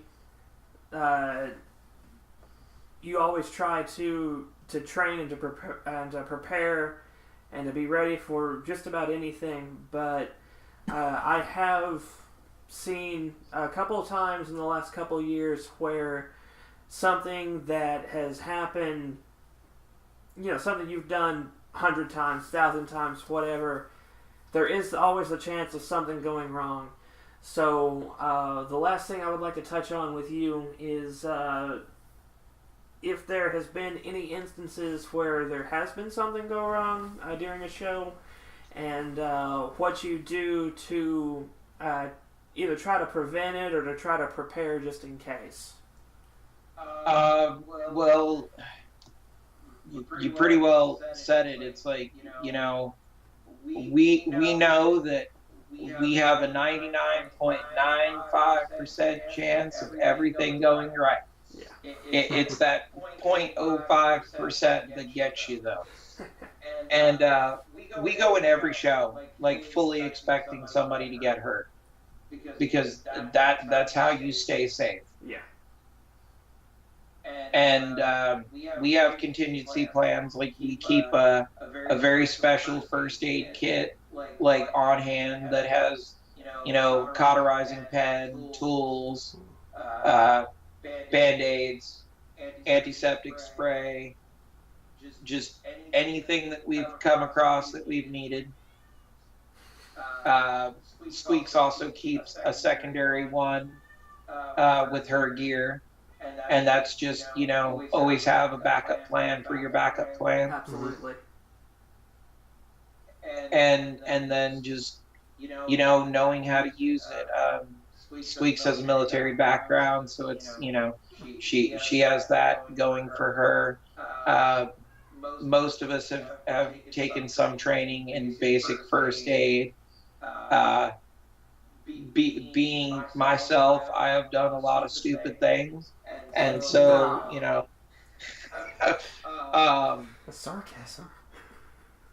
life happens, man. I'll be straight up, you safety first, but stuff happens. I've had to pull not regular staples either, like we build stuff, and I've had to staple blow through a sheet of plywood and embed itself in my leg. Ooh. So you've gotta be prepared for that. And we still have surprises. The reason the cautery pen is in there was you don't necessarily know where your blood vessels are, and sometimes things go deep. Yeah. I've had a staple hit a blood vessel. Ivy has had one of her needles hit a blood vessel and actually come out like she went into it and back out of it. So she had a hole on like two sides of it. Ooh. And mine was just a small little prick, and we couldn't get it to stop bleeding because it's a blood vessel, and we didn't have the pen back then, and so that was a trip to the ER because I was like bleeding through my shirt. Ugh. That's... And with her, it was she had it on her chest, and it was close to her heart, so it was under pressure. And even after they were able to get it to seal up, she still ended up with like having a bruise the size of a dinner plate for weeks, just because of how much blood like went under her tissue. Oh damn. So I mean, you can prepare for some stuff, and then there's some stuff where it's just like there's not a whole lot you can do. You kind of tape things up, prepare for stitches. We've had earlobes get ripped during Scuffy's bit. I've had my face charred when the wind changed direction during a burst. Yeah. So you try to prepare, and stuff comes up. You can't plan for helicopters landing behind the tent. And I'm sorry, is that something that's happened? yeah, actually, we were at a fair, and we were in the big tent show, and they had a helicopter land behind the show. And the young lady who was out on stage was actually doing fire. And we got hurricane force winds coming in the back of the tent because it's a helicopter landing. Oh my goodness. Oh,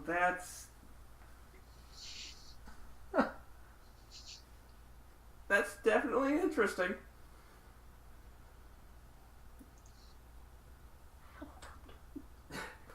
Helicopter! Yo, what's the worst thing that's ever happened to you in the middle of doing your job? Helicopter. What? I was getting ready to put fire in my face in that helicopter. Tent flapping around me.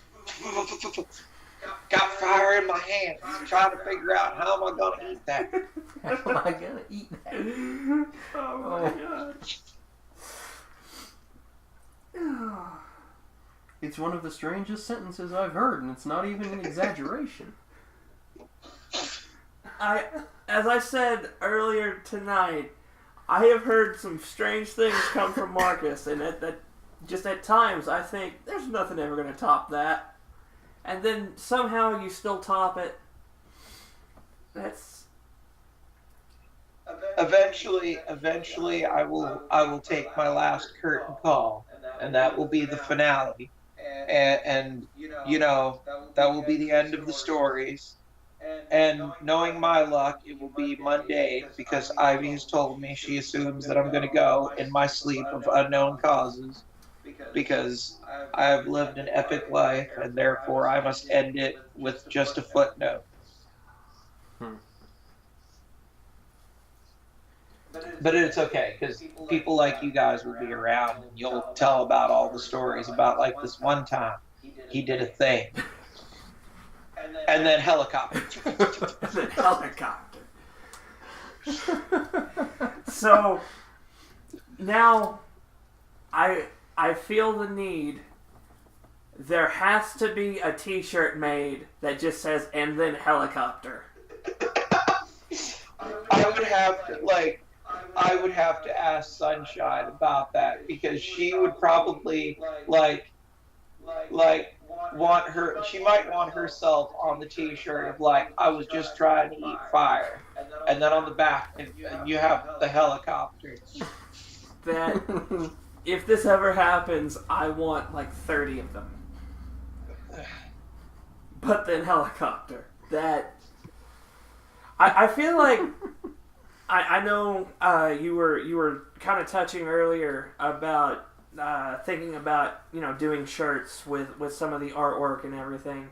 But I also feel like you just need to partner with something like Spencer's or Hot Topic or something, and just have a line of Epsilon shirts that are just like, what is it, the ones that you keep looking at, like baby's first satanic ritual or whatever. Oh god, those ones where it's like styled like the old board games and stuff, but it's something ridiculous and off the wall, like it's like baby's first. Let's summon a demon. Yeah. A onesie that says like, my mom said I could do anything I wanted, so I joined the sideshow. My mom said I could do anything I wanted, so I ate a light bulb. What do you want for breakfast, dear? You know the rest. Or just simply just a picture of a light bulb, and then underneath it just say, "You gonna eat that?" That needs to happen. That would be so simple to make, and you could sell those at shows, and I am convinced that they would sell like light bulbs. I was gonna say hotcakes, but light bulbs. Yeah, everybody's got to have light in their house. Over the years we've done a few shirts, and I know it's like, what would really sell though? We just got to put Counterpin's mug on a t-shirt, and then people would buy those. Oh yeah. Like, I work here. But I feel like we could get one for your assistant. Yeah, just a picture. It just says or just a T-shirt. It just says "Can I liquor?"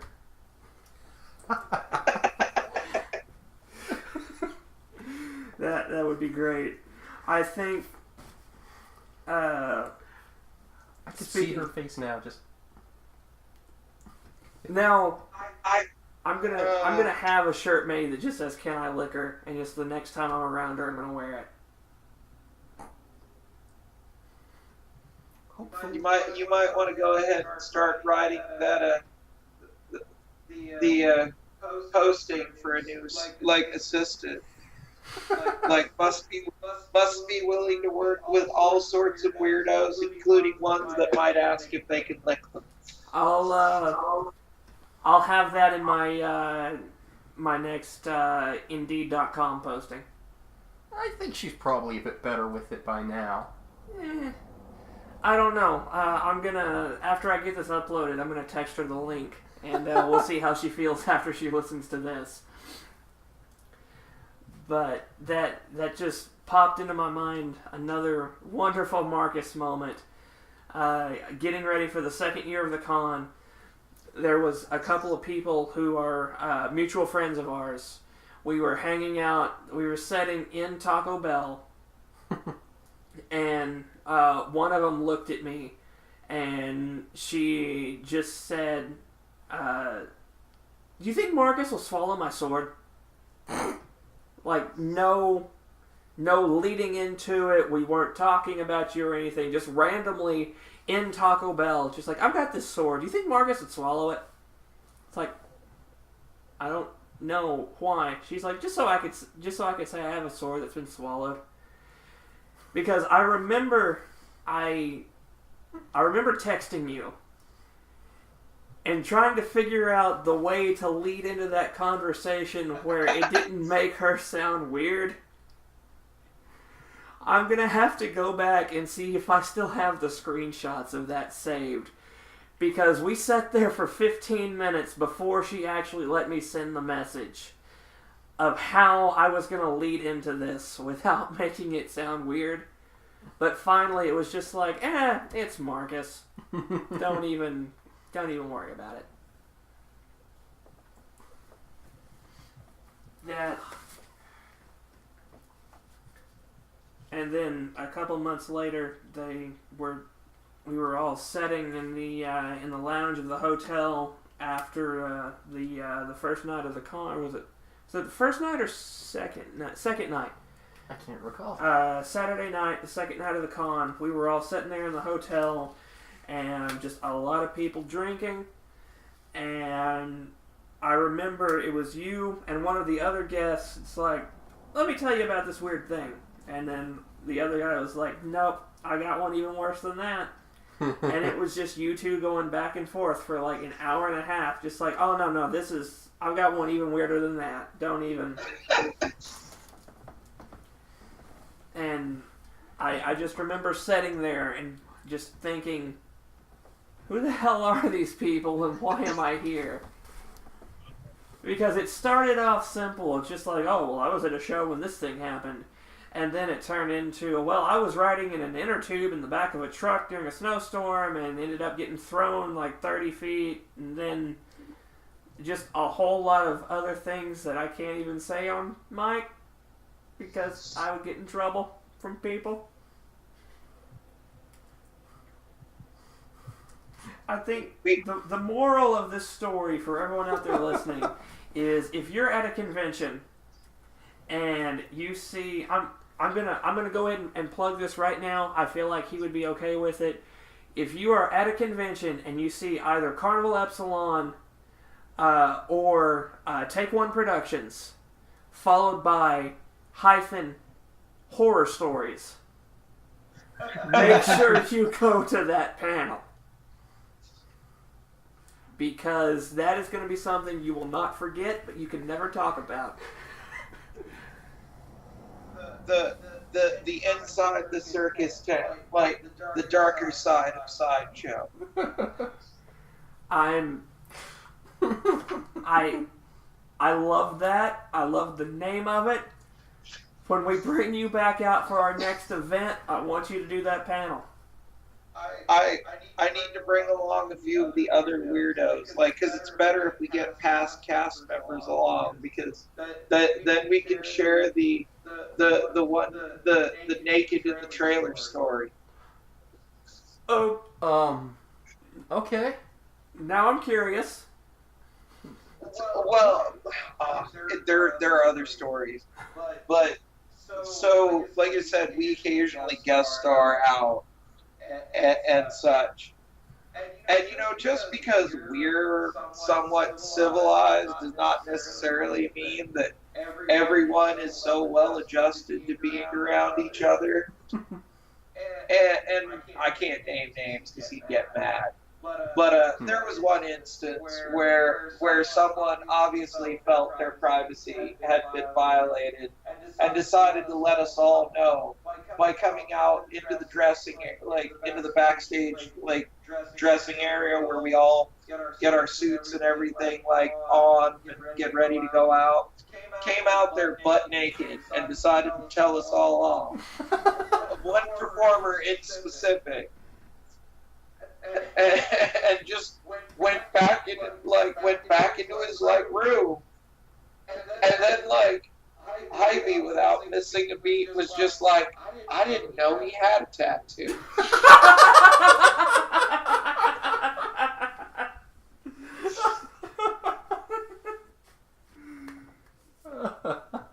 Oh God, that is perfect.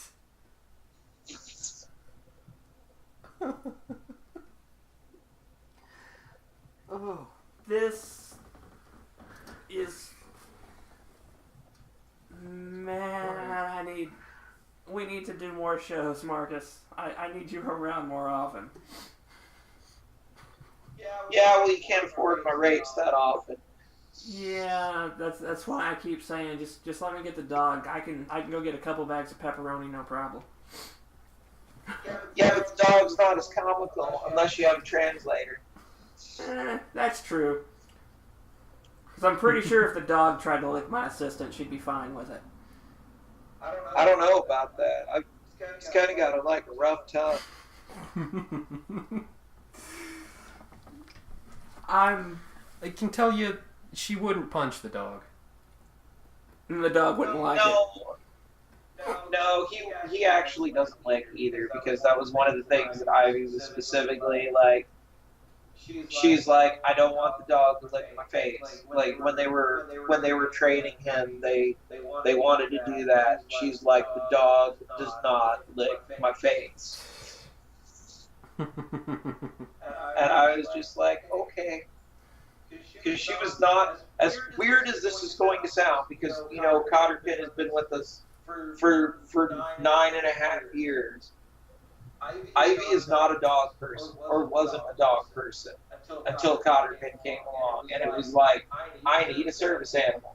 So here you go, there's your dog, enjoy. Like, what am I going to do with this? And now it's like, they're not ever really apart. Yeah. Like, the only time he's not with her is if, like, we have to leave him at a vet or something.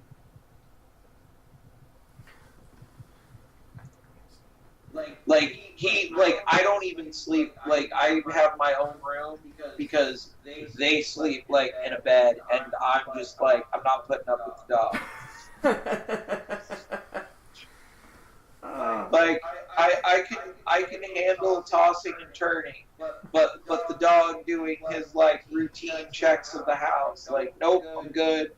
Like what's he doing now? He's getting my socks. Oh, all right.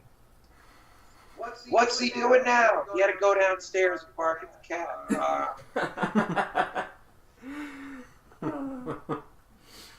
That is wonderful. All right. Brett, do you have any final thoughts? I don't believe so. In fact, I don't have many thoughts at all. At least you're honest.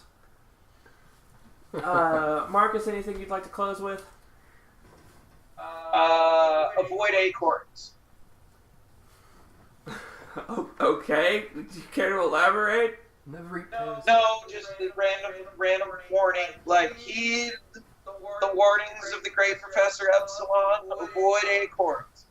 Never eat pears. They're too squishy. You and they can get your chin wet. read in depth into that if you want. It's just me being weird. But what about raspberries?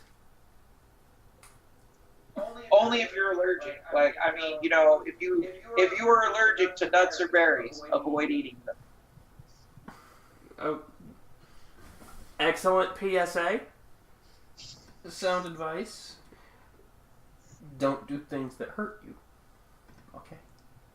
Well, Unless you're in a sideshow. I was about to say, if you didn't do things that hurt you, they wouldn't have a job. Yeah, I was gonna say. I mean, you know, it's mind over matter. It doesn't hurt, really. Kinda, sorta. At least that's what we tell ourselves. Yeah, that's wonderful. And I want to stress again, if you've never seen, I mean, not even specifically Carnival Epsilon, if you've never seen just sideshows in general, I'm going to have some links in the description. I have some video of you guys. Definitely go check it out. It is not for the faint of heart. There is a very popular post that I made of one of our celebrity guests from the first year of the con. Was that Cotter? Yeah. He came down, like, him and Ivy are like getting ready to run out, so he was making sure he gets to go on. And just that right there, that's what's going to guarantee us views. I don't even remember where I was going with that, but that's fine. So celebrity something. Oh, about yes. Tom. Yes, we had a friend of ours that was out for the first year of the con. That we were hanging out talking during Marcus's show, and he's laughing, he's having a good time, and then he sees Marcus pull out a chainsaw and a blindfold, and he turned around and walked away and would not look back at the stage for the rest of the show. We're also working on bringing him back out for the next event. He says, don't worry, he's kind of desensitized since then, so he should be fine.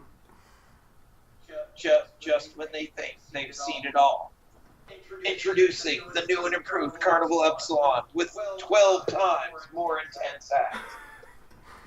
I mean, you think one chainsaw is a lot of chainsaw? Try 5 chainsaws. Juggling. Hey, there. We tried it where Squeaks got to take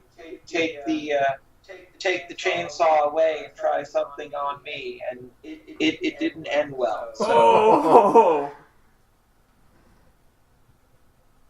we were gonna let her do the brick break on my skull, and we had a mishap, and I ended up with a bruised arm. Ooh. Yeah, that. Don't try this at home, kids. Or adults. Especially adults. Or the elderly. Don't forget. Just because you think it'll be fine doesn't necessarily mean it will. But, I mean, every time we've worked with you, there's always been something. I'm convinced that no matter how many shows I do with you, there's always going to be something that's just going to make me question existence. And I mean, with coming up later this year, early next year, when we're getting ready to do our next event, I'm convinced there's going to be something. I mean, it's been about 3.5 years at this point since you've been out here, and everyone always had a great time, and it's just always, you never know what's going to happen. I never know what's going to happen. People ask me, when I talk about bringing you out, people ask me, it's like, do you know what they're going to do ahead of time? And I tell them, before we did the first show at the first con, I remember you coming up to me and asking me, is there anything I should steer clear of in this area, in this building?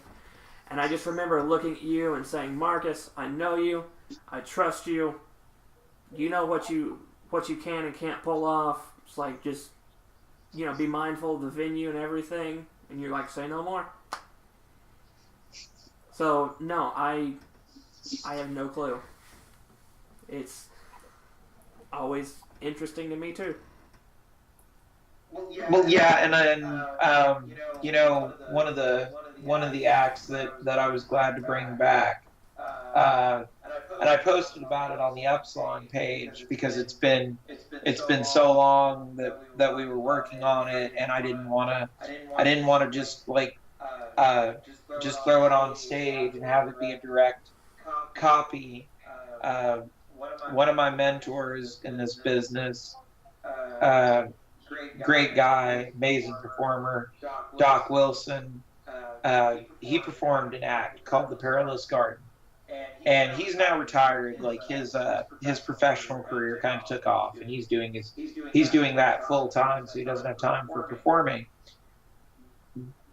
But like, we had a good relationship, and we were both steampunks and everything. And I asked him about it, and he'd given me the okay to actually take it and make it my own. And I've struggled with how to put it on stage for years. And that was one of the things that, with this being our 10-year, and we've come so far, I'm finally to the point where it's like, I want to bring that on stage. And that's one of the ones that no one's really seen. So you bring us out, well, you'll get the Perilous Garden probably, because we want to get that out there and get it practiced the only way we know how, in front of an audience. Absolutely. But, it's always, we've got something going on. You're always at the top of my list. We love working with you. We love having you out. We'll see how the assistant feels after she goes back and listens to this. I will make sure and screenshot the text thread for you so you can know what's going on. Well, now that you've said it, the content of the text thread's going to be changed. That's why I said it. But the thing is, even though I said that I was going to send it to him, do you really think she cares? I'll send it. All right. No context either, just a YouTube link. No, this is definitely going. This is. I want her reaction. If I could, I would bring her out here and just make her sit and listen to this entire thing, just so I could judge her reactions. But I don't think that's going to be possible. I will try. The way you say that, I'm getting some Robot Chicken vibes. And you're standing up there, remote, interview on the TV. Just like tied in a chair with like the eye spreaders. It's like, nope. It's like, nope. This is 2 hours of Marcus. Get ready. Alright, well, it is 2 hours. You know, we probably should call this. Yeah. Yep, that is going to be the end of this episode. We went very beyond the 30-minute mark. Yep. We bypassed episode 2, or we went past episode 2 just a little bit, but you know, when you've got material as golden as this, I mean, it's gonna roll. I don't know how much editing I'm gonna have to do for this. I think a lot of it is just gonna be kept, and we'll see how it goes. But Marcus, thank you so much for your time. As always, it's great talking to you. Well, thanks for having me, guys. It's always good to get out, or I guess get on with you guys, and just because I enjoy talking with you, and we have such a great time when we do these. Oh yeah, absolutely, and hopefully we'll see you soon. Definitely keep us posted with what's going on. We'll keep the links and everything for this video current, so that people can check out what's going on with you guys. And until next time, this has been Gen XP, and you've just been leveled up.